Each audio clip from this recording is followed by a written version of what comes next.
Every mechanic already knows what I'm about to tell you. Most BMW buyers do not. BMW did not accidentally build unreliable engines. They built exactly the engines they set out to build. Fast, powerful, efficient, lighter every year, cheaper to manufacture at scale. Durability was simply not on the list. And so, one decision at a time, it was spent to pay for everything that was. Most owners never discover this while the car is under warranty. They discover it later, the day a $40 plastic part fails and takes an $8,000 engine down with it. That plastic part is where this story starts. But it's not really about plastic. Plastic is just the clearest fingerprint of something larger, a whole chain of engineering decisions, from the cooling system to the timing chain to the electronics, all made to serve the same set of priorities: faster, lighter, cleaner, cheaper to build, and every one of them quietly build to durability. This is not the story of one bad model. It is not a lemon or a bad year or a single flawed engine. It is a systemic shift in how one of the greatest engineering companies on earth chose to build. And the most incredible part, BMW eventually admitted all of this.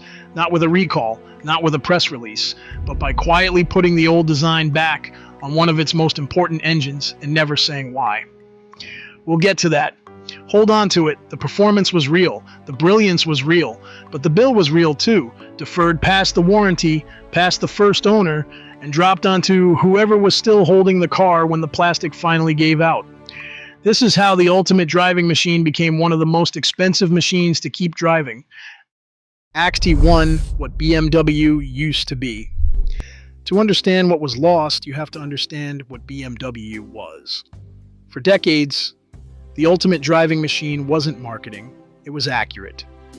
BMW built inline-six engines enthusiasts still speak about with reverence.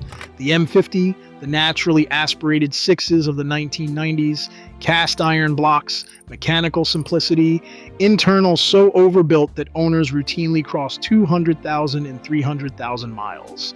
Mechanics called them bulletproof and meant it. German engineering became global shorthand for built to last. Remember that word bulletproof because it proves something crucial. BMW didn't forget how to build a lasting engine. It once did it better than almost anyone. So when the cars got faster, lighter, cleaner, and more efficient through the 2000s and stopped lasting, that wasn't a loss of ability. It was a change of priorities. And it starts with a single material. Act 2, the plastic engine scam. Here's the decision at the heart of it. Over the last 20 years, BMW systematically replaced metal in the hottest, most critical parts of the engine with reinforced plastic. The cooling system is the clearest example. On a modern BMW, the expansion tank is plastic. The thermostat housing is plastic. The radiator's end tanks are plastic. Many of the coolant fittings are plastic, and on a huge swath of the engines built since the mid-2000s, even the impeller inside the water pump, the part that physically moves the coolant, is plastic. Why? Not durability. Plastic is cheaper to mold at scale, and plastic is lighter, which helps fuel economy and emissions numbers. Multiply every dollar saved and every gram removed across millions of engines, and it's an enormous win for BMW. But plastic has a property metal doesn't. It does not age gracefully under heat. A BMW engine runs hotter than most cars by design, and that plastic sits directly in the path of thousands of heat cycles. Hot, cold, year after year. The plastic goes brittle. It cracks at the seams, it warps, and eventually it fails. Independent mechanics say it plainly. The question is never whether the plastic will fail, it's when. And here is why that matters more on a BMW than on other cars. When a cheap plastic coolant part cracks, the engine can lose its coolant in minutes. On the aluminum engines BMW builds, overheating isn't a warning, it's a death sentence. A $40 part, made cheap and light to serve BMW's numbers, positioned where its failure can destroy everything around it. The owner pays for the savings. Twice. Act 3, the cooling system time bomb. Follow the failure through the system because this is where the engineering turns catastrophic. Start with the electric water pump.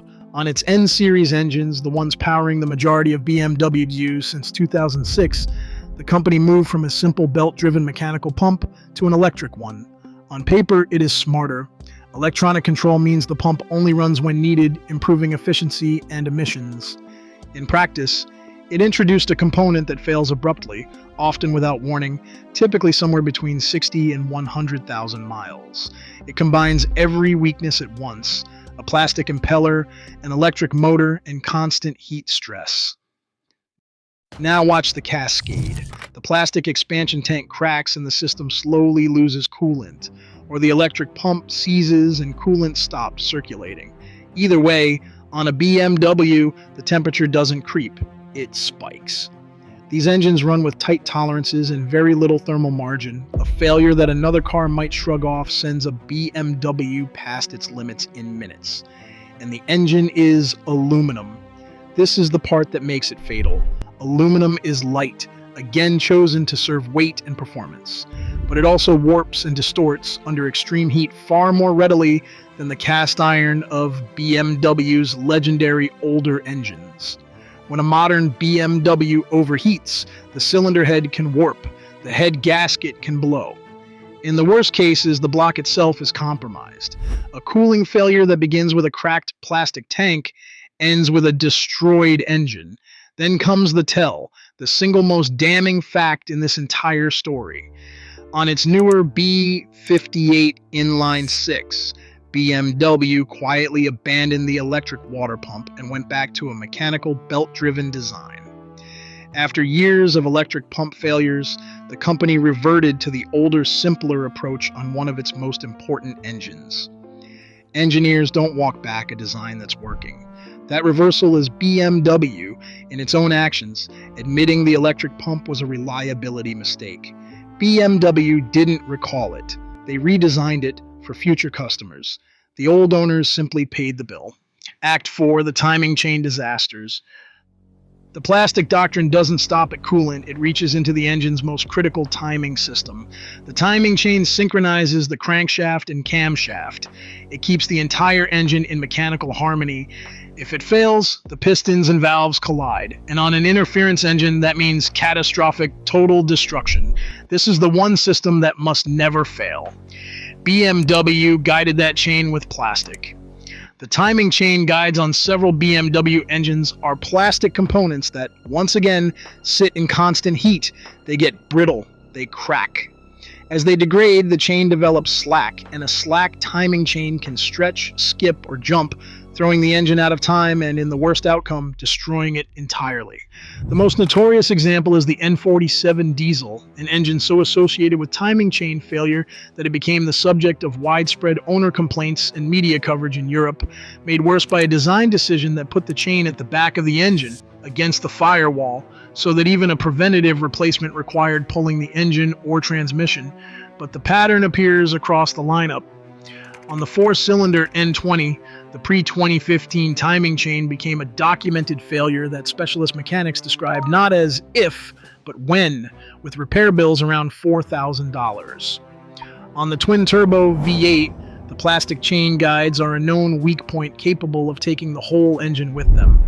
Notice the through line. The most catastrophic possible failure in an engine, a timing failure, was made more likely by choosing a cheaper, lighter plastic part, and in some cases, made more expensive to prevent by burying it where no one can reach it.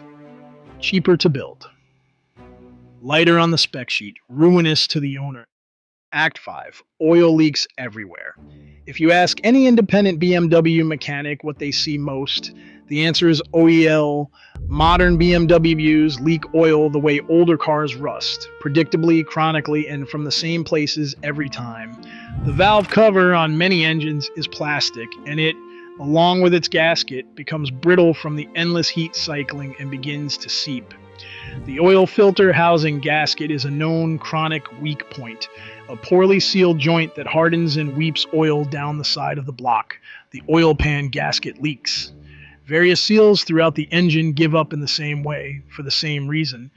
And the reason is the theme of this entire story: heat and materials. BMW engines run hot. The gaskets and seals and plastic covers sit in that heat, cycle after cycle, and the materials chosen to be cheap, light, and adequate rather than durable, harden, shrink, crack, and leak. Individually, an oil leak sounds minor, but on these engines, the labor to reach the leaking component is anything but minor, and a slow leak ignored becomes a low oil condition that damages the very engine it's lubricating. The owner is left with a choice between an expensive repair and a slowly dying engine. Neither option is the one they thought they were buying. Act 6. Complexity creates repair bills. Now layer complexity on top of fragility, because that combination is what turns a repairable car into a money pit. BMW's pursuit of performance and efficiency filled its engines with sophisticated systems. VANOS, variable valve timing, adds power and adds seals and solenoids that fail. Valvetronic, infinitely variable valve lift, is genuinely clever engineering and adds motors, eccentric shafts, and another layer of parts that break. Turbocharging boosts power from smaller engines, and on the V8, BMW placed the turbos in the hot valley of the engine, the hot V layout, cooking everything around them. Every one of these is defensible on its own. Together, they produce an engine of staggering complexity, packed so tightly that the labor to service it becomes brutal. Components are buried beneath other components. An hour's job on a simpler car becomes half a day of disassembly, and because the diagnostics are proprietary and the parts are dealer grade, every repair carries a premium at every stage. This is why the failures compound. It's not just that more things break, it's that each thing costs more to reach, more to diagnose, and more to fix, and they tend to break in the same window as the whole car ages into its failure points at once. Complexity was chosen to serve performance and efficiency. It succeeded, and it made the car exponentially more expensive to own the moment the warranty ended. Act 7. Why mechanics warn people. There is a reason independent mechanics, the people with no incentive to badmouth a car they make money repairing, so often warn buyers away from an older BMW. They're the ones who see the pattern. They watch a customer roll in thrilled with an $18,000 deal on a used 7 Series, and they know what the next 2 years hold. The oil filter housing gasket, the cracked expansion tank, the dying electric water pump, the seeping valve cover, the VANOS seals, the battery that keeps dying because the turbos cooked it, each one a bill, all of them arriving in the same season of the car's life. It isn't sensationalism and it isn't brand hatred. It's the accumulated experience of watching the same engineering decisions produce the same failures in the same order, car after car. The labor intensity, the diagnostic complexity, the parts costs, and the sheer number of failure points don't add up. They multiply. The mechanic's warning is really a translation. What they're telling you is that the car was engineered for someone who would never be in their shop. The lease customer, the first owner, the person who hands it back before the failures begin. You, the second or third owner, were never part of the plan. You're just the one holding the car when the plan comes due. Final verdict. So return to where we began. BMW didn't accidentally become unreliable. It didn't lose the ability to build a lasting engine. The M50 proves it once had that ability in abundance. Its priorities changed. Performance increased. Weight came down. Efficiency improved. Emissions targets were met. Manufacturing got cheaper. On every axis BMW chose to optimize, it succeeded and the spec sheets got better year after year. Durability was not on that list. And so, one plastic part and one buried component and one clever fragile system at a time, it was spent to pay for everything else. But here's the part that should bother you most, because it isn't really about BMW at all. BMW didn't become a worse engineering company. It became a company that optimized for different rewards. It still knows exactly how to build an engine that lasts. The M50 proved that decades ago, and nothing has erased that knowledge. What changed is what the market pays for. And the modern car buyer doesn't choose the car that will last the longest. They choose the one that impresses them first, on the test drive, in the showroom, in the first 3 years. And that is exactly the car BMW learned to build. Here is why that should worry you far beyond one German badge. If the market rewards the impressive car over the durable one, then this isn't a BMW problem. It's a lesson every manufacturer eventually learns. The engineering talent to build things that last still exists in every one of these companies. It's simply no longer the thing that gets rewarded. BMW is not the villain of this story. BMW is the evidence. The engineering brilliance was real, the performance was real, and the bill was real, deferred past the warranty, past the first owner, and dropped onto whoever was still holding the car when the plastic finally gave out. BMW didn't stop knowing how to build a car that lasts. The market just stopped asking it to.